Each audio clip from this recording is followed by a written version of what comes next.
Pessoal, a trajetória até esse vídeo ocorreu da seguinte forma. Vimos quais ferramentas seriam necessárias para essa playlist, como instalá-las, como configurá-las. Vimos a parte teórica da introdução ao PHP. E agora veremos ainda, continuando aprendendo o conceito de PHP, mas de maneira prática, já utilizando ferramentas de desenvolvimento. Então, se você não assistiu os vídeos anteriores, volte lá, é rapidinho, 2 horinhas de dedicação, você já vai conseguir chegar até esse ponto, beleza? Para quem já tem o conhecimento, já tem as ferramentas, vamos lá, né? Deixa de conversa. Então, abra um NetBeans, que já está instalado.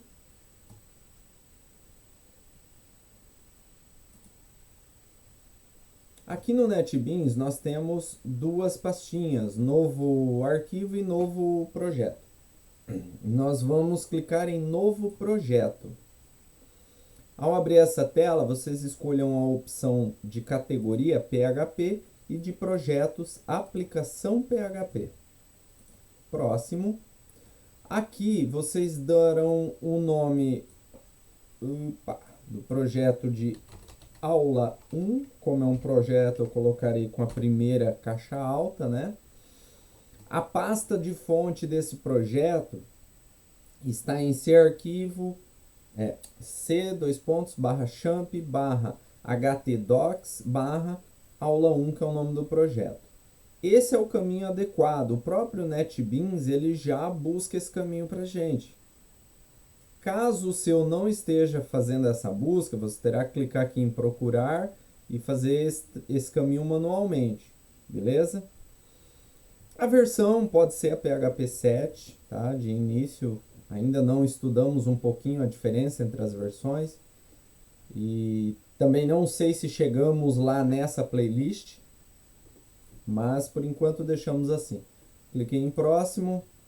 Aqui também a URL do projeto, aquele nosso loopback, né? Então, localhost e o nome do projeto, nesse caso aula 1. Deixe essa opção como website local. Lembram que a gente instalou o Champ porque ele vem com as pré-configurado ali já o Apache, o PHP. Então, deixem essa opção também. Aqui não vamos... framework, né? Aqui são alguns frameworks que já veio com o NetBeans. Não precisamos estudar sobre framework neste momento. Tá? Então, aqui deixe como está, clique em próximo, finalizar. Ele vai carregar, né? Criar o nosso projeto. Criou. Eu puxarei aqui, deixarei metade da tela para que a outra a gente possa acompanhar ali um outro conteúdo, tá? Então, aqui ao lado esquerdo nós temos a raiz do projeto, que chama-se aula 1, daí o arquivo do código-fonte, o index.php, sempre vai ser a nossa primeira página, ou a principal, né, digamos assim.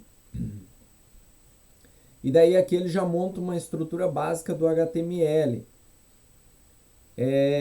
Estou trabalhando a premissa de que o HTML básico você já domina.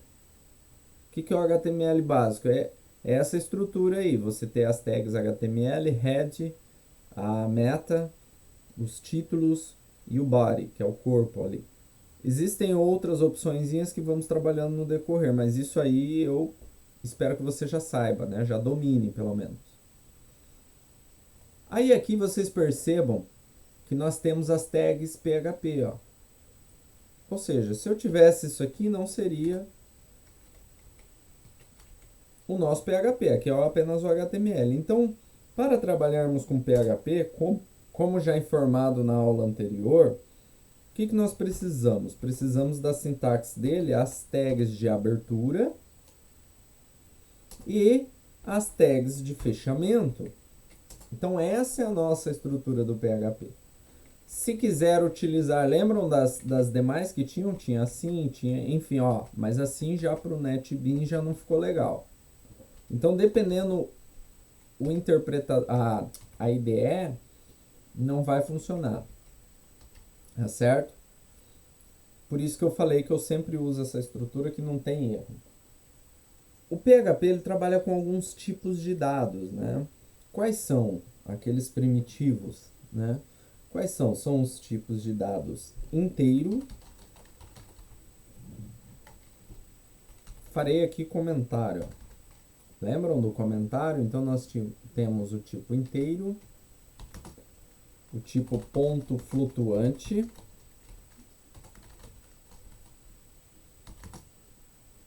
o tipo string, o tipo array e o tipo objeto. São esses os tipos de dados que o PHP trabalha.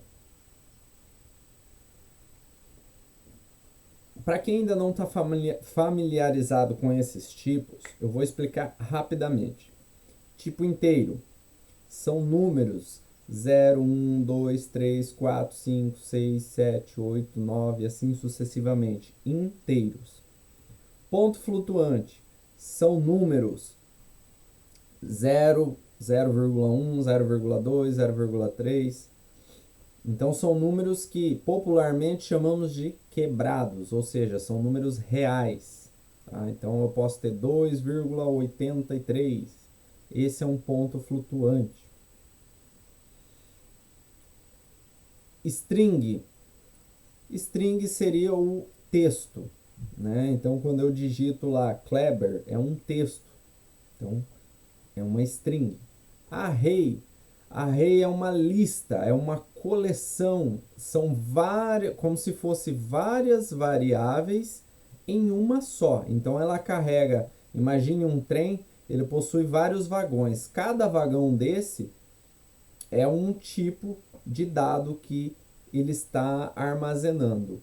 E o trem por si só, com todos os vagões, chamamos de string. Diferente ali das demais variáveis, que quando eu declaro uma variável do tipo inteiro lá, vai ser só um vagãozinho, né? Não terá aquele monte. Para entender melhor, fazendo uma analogia bem simples. E objeto. Objeto já é um pouco mais complexo. Tem algumas pessoas que discordam que o PHP não trabalha com objeto. Eu até entendo, né? De maneira conceitual, também não sei se eu concordo com o objeto, mas ele trabalha, é possível fazer sim uma programação objeto. Então o objeto é como se você fizesse uma abstração do mundo real. Você cria um objeto, dá a ele atributos, dá a ele ações, como que eles se comunicam, como que ele interage com demais objetos. A aplicação fica mais rica, né? Porém, não quer dizer que se você desenvolver da maneira procedural, que é aquela maneira que a gente segue uma linha, né? Faz isso, depois faz aquilo. Da maneira procedural, não quer dizer que está errado ou que você está ultrapassado. Né? É uma maneira mais simples de se desenvolver, o entendimento é mais simples. Porém, a tal da programação a objeto, ela tomou uma dimensão e realmente ela te dá uma flexibilidade que faz com que algumas pessoas pensem que se não estiver programando, não estiver desenvolvendo orientado a objeto, ele é um péssimo programador, péssimo desenvolvedor. Não pense assim, meu caro. Há mercado para todo mundo, há tipos e tipos de aplicação. Há várias maneiras de se envolver. Tá? Então, só para vocês saberem, o PHP também consegue trabalhar aí orientado a objeto, né? Eu sei, não me critiquem, tá? Nos comentários. Eu sei do que vocês vão dizer, que não é orientado a objeto. Eu entendo vocês. Quem já tem um entendimento maior, eu sei o que vocês vão reclamar. Mas vamos dar andamento, né? Então esses são os tipos de dados que o PHP trabalha. Ele tem uma checagem dinâmica. O que isso quer dizer? Quer dizer que se eu crio uma variável chamada idade, Se fosse uma linguagem Java, por exemplo, vamos fazer uma comparação com Java aqui. E algumas pessoas vão, tá vendo? Eu tinha razão, o Java era melhor, tá? Mas se fosse Java, quando a gente declara a variável idade lá em Java, a gente tem que declarar o tipo da variável. Se ela é inteiro, se ela é double, float, é int, double, enfim. Por quê? Se eu declaro que uma variável idade é do tipo inteiro, eu só vou conseguir pôr números inteiros. Se eu colocar 32,5 lá em Java, não aqui, ele não aceitará. Se eu colocar o texto Kleber, esta variável não aceitará. Por quê? Porque é aí que entra aquela nomenclatura, tipagem. Então, quem já tem um entendimento, já estudou, quando vocês ouvirem falar tipagem, o Java tem tipagem forte. Por que a tipagem do Java é forte? Porque você cria a variável, você precisa especificar o que vai entrar nessa variável, e aí isso caracteriza como uma tipagem forte. Ou seja, não vai ser qualquer informação que vai entrar lá. Não vão conseguir fazer uma injeção de algum dado não permitido. Isso é a tipagem forte. O PHP tem uma checagem dinâmica, ou seja, uma tipagem fraca. Só que a gente cria um outro termo chamado checagem dinâmica, né? O que é a checagem dinâmica? Eu posso pôr aqui na variável idade, como eu não especifico qual é o tipo de dado que ela vai armazenar, eu posso pôr inteiro, eu posso pôr texto, eu posso pôr float, eu posso pôr booleano, né? Já a gente chega lá, tá? Não é primitivo, já a gente chega lá.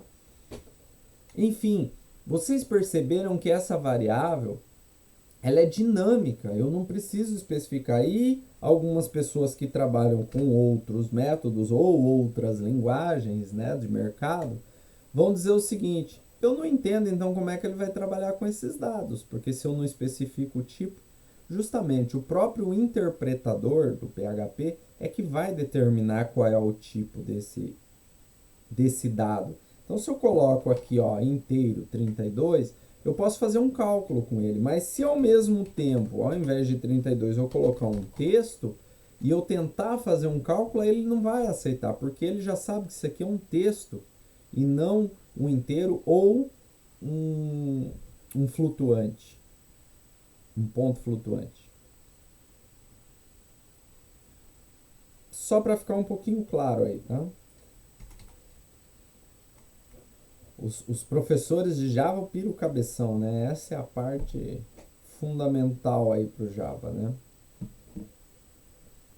E continuando aqui, nós temos, por exemplo, vamos pegar a idade, então ela será do tipo inteiro, 32. Nós temos do tipo inteiro positivo, como vocês podem ver, é um número positivo.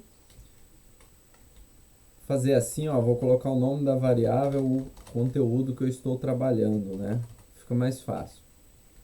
É um inteiro positivo.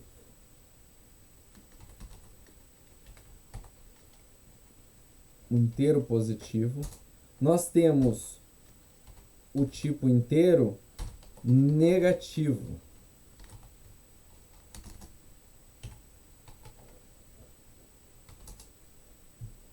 Certo?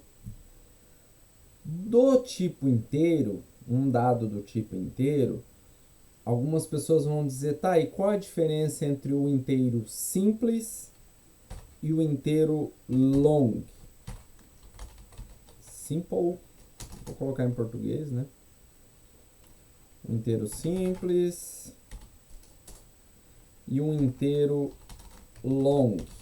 Longo, né? Então, long. Ah, eu nem lembro aqui qual é a quantidade do longo, tá? Mas a diferença a nós não importa muito, porque a conversão dessa informação, desse dado, é feita pelo interpretador. Então, para a gente, tanto faz. Lembra que eu falei que é uma checagem dinâmica? Então, nós não precisamos nos preocupar muito com isso. Quem vai se preocupar mais com isso é o interpretador. Já em Java, voltamos lá, a outra ponta. Em Java você precisa saber, né, qual que você vai tratar aí. Agora vamos estudar sobre os pontos flutuantes. Então aqui vou fazer um comentário, ponto flutuante. E esse que vimos aqui é o inteiro.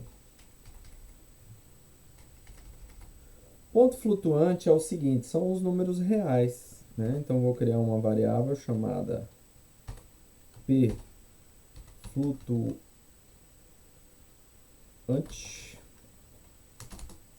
que ela pode receber, por exemplo, 2,63.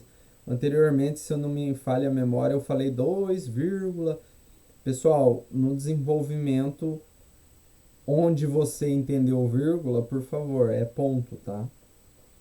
Então, equivale ao 2,63, mas 2,63, como na calculadora.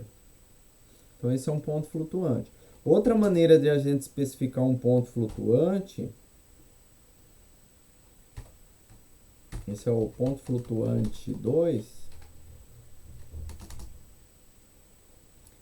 a gente pode pôr assim, por exemplo, 2 e 4. E o que isso quer dizer, hein? Eu acho que está na hora da gente compilar essa página aqui, né? Está na hora da gente ver como o usuário vê ela, né? Porque aqui nós estamos na ótica do desenvolvedor. Vamos partir agora para a ótica do usuário, navegando lá. Como que é essa página? Então, primeiro, se eu tentar rodar aqui, ó, eu vou fazer, mas eu estou ciente de que dará erro, tá? Clicamos em play, ele abre o navegador, tentando carregar e, ops, eu acho que o nosso servidor está fora do ar, né? Localhost, tudo bonitinho lá em cima no navegador, na barra de navegação. Por que isso aconteceu? Porque lembram que o PHP é uma linguagem que ela é rodada na parte do servidor, não na parte do cliente. Então eu preciso de um servidor. Aí que entra o nosso amigo, eu vou colocar um atalho aqui para mim, o Champ. Lembram do Champ que a gente já configurou também? Porque o Champ? O Champ ele vai simular o servidor web no computador local. Ele vai fazer de conta que nós temos o servidor web. Então a gente clica aqui, ó, Apache. A gente dá um Start. Subiu o Apache. Se você está enfrentando dificuldades em subir o Apache, nós temos em vídeo aulas anteriores ensinando a instalar o Champ e explicando alguns possíveis erros, tá? Que é em relação às portas. Então subiu o Apache. E o MySQL, de momento não vamos subir. O MySQL seria o banco de dados, não vamos trabalhar com banco de dados nessas aulas iniciais. Feito isso, eu posso fechar. Então agora existe um servidor web. É local, mas agora nós temos ele configuradinho. Então vamos dar um play novamente e voilá!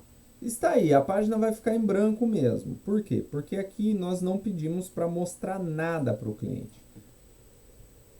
Então aqui nós precisamos mostrar para o usuário a informação. Até então nós estávamos na ótica do desenvolvedor. Agora a gente tem que fazer um paralelo, né, com a ótica do usuário. Então assim, ó, eu vou inserir o comando echo em um espaço para que salvar, né? Então para que isso seja visto pelo cliente. Então ali está uma variável do tipo inteira positivo. Vou deletar porque no momento eu ainda não quero, aqui é negativo, não quero adentrar em outras informações.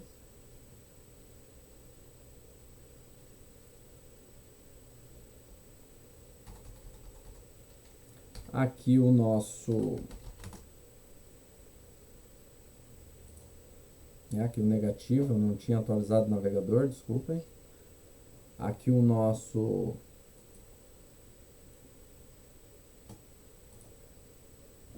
inteiro simples.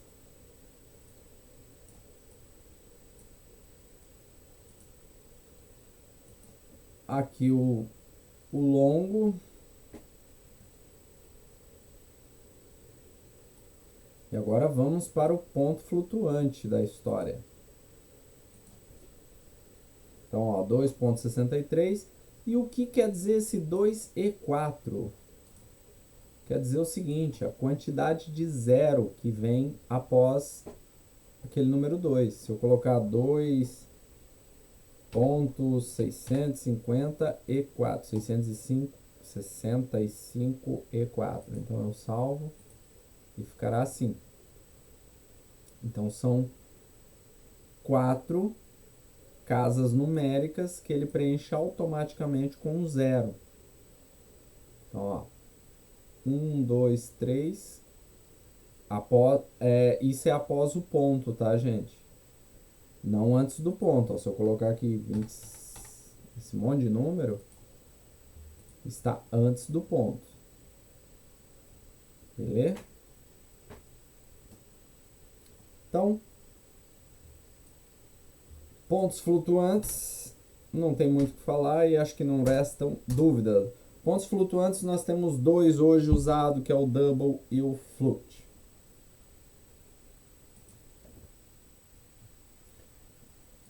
E agora nós vamos para a string. A string é o seguinte, ela é uma cadeia de caracteres, né? Então, juntamos ali vários caracteres, formará uma palavra que, para o nosso interpretador, não é palavra, é uma string. Então eu posso ter uma palavra, eu posso ter uma frase, eu posso ter um parágrafo, para ele é uma string, é uma cadeia de caracteres. Vamos criar aqui então uma string. O duro que aqui eu não vou poder dar o nome de string, hein?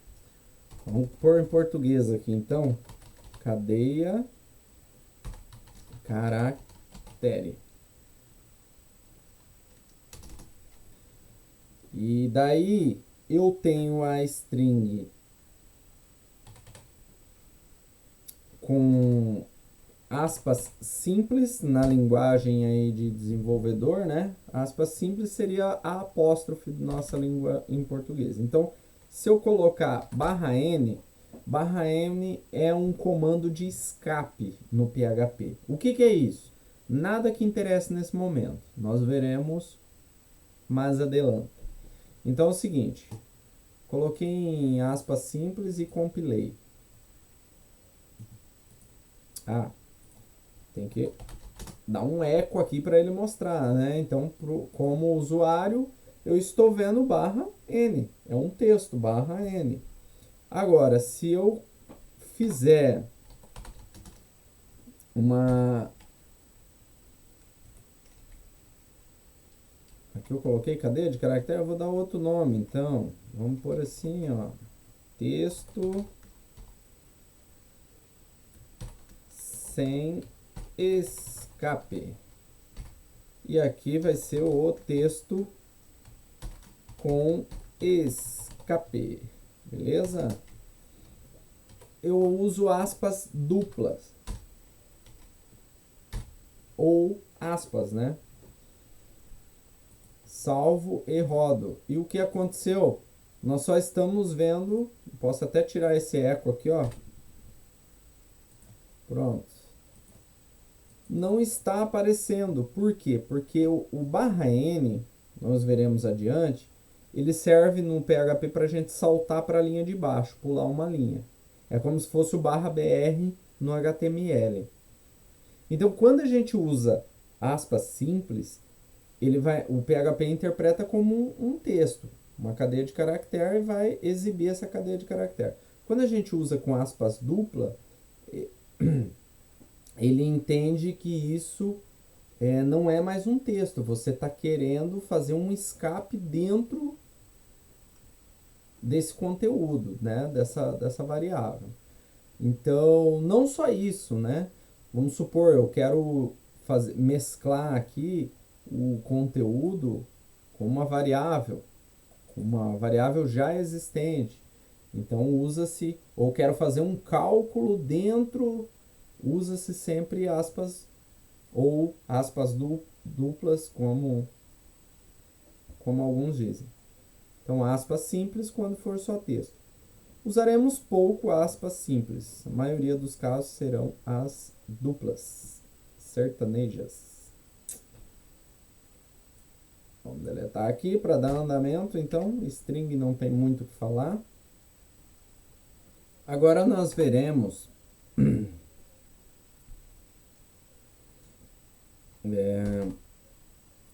os escapes, né? Então, já vimos ali anteriormente o --n. Vamos comentar, dessa vez farei um comentário de mais de uma linha.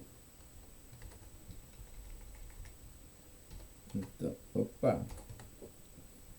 E aplicarei um zoom aqui para que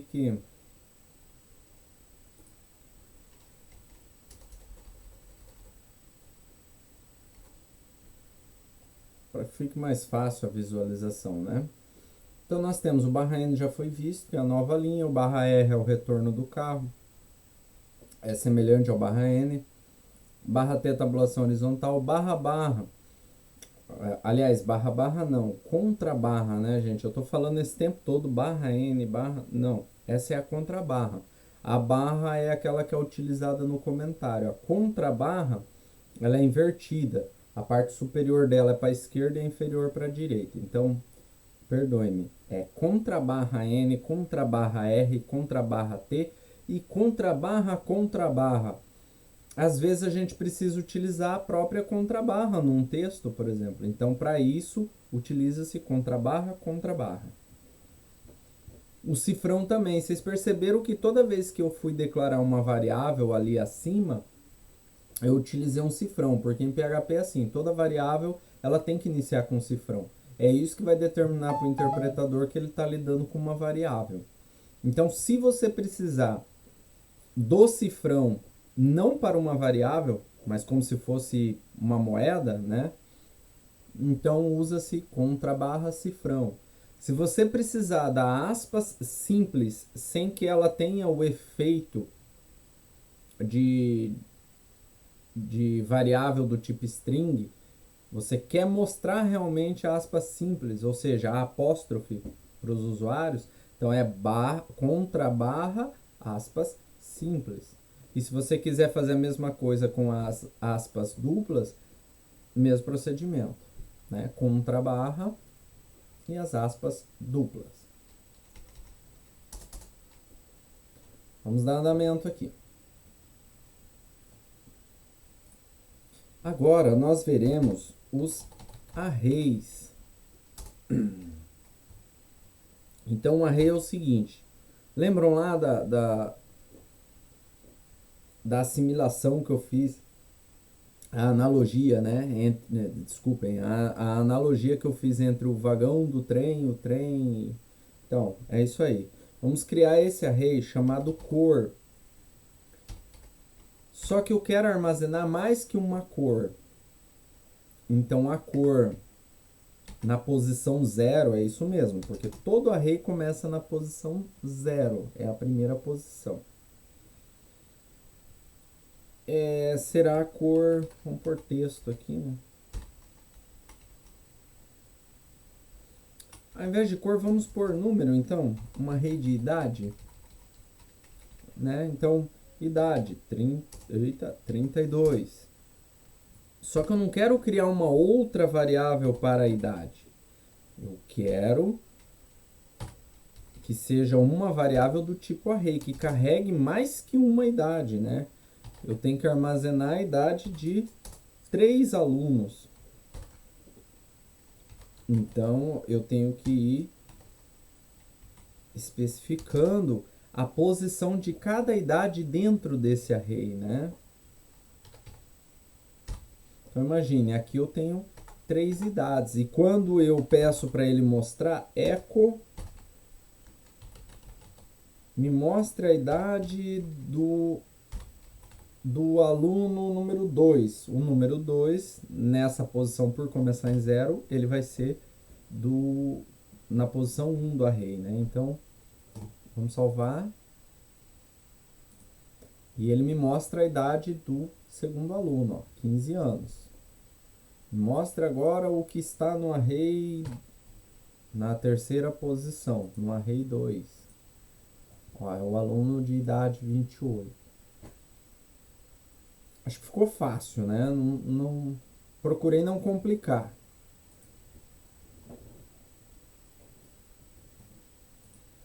Agora demonstrarei a vocês, ainda no array, como criar listas.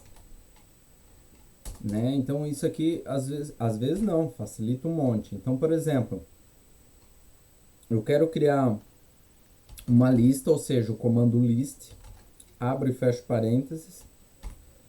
Essa lista terá o nome dos alunos foram atribuídas as idades. Então vamos lá, Pedro é um aluno, Maria é a outra aluna e Kleber é o nosso último aluno. Por que eu coloquei 3 na lista? Porque lá no array nós temos 3 valores, né? Então temos que ser coerente. E aqui eu digo o seguinte, que essa lista vai receber os valores que tiver naquele array. Pronto. Simples assim. E daí agora a gente pede para exibir esse valor, porque ó, se eu salvar e rodar aqui não vai exibir nada, óbvio. Então para exibir a gente digita um echo e eu quero saber qual é a idade do Pedro. Então echo Pedro.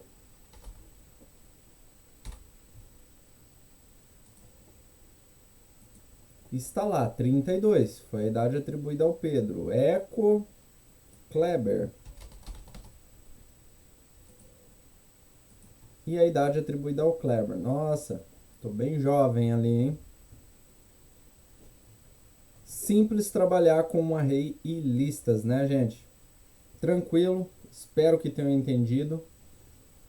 Eu gostaria de fazer tudo nesse vídeo dos tipos de dados que o PHP trabalha, que é o inteiro, ponto flutuante, a string, o array e o nosso último tão famoso objeto. Só que o objeto vai tomar um pouquinho mais de tempo da nossa aula. Então eu vou deixar dedicado ao objeto um vídeo tutorial só para o objeto. Beleza? Então, até a próxima.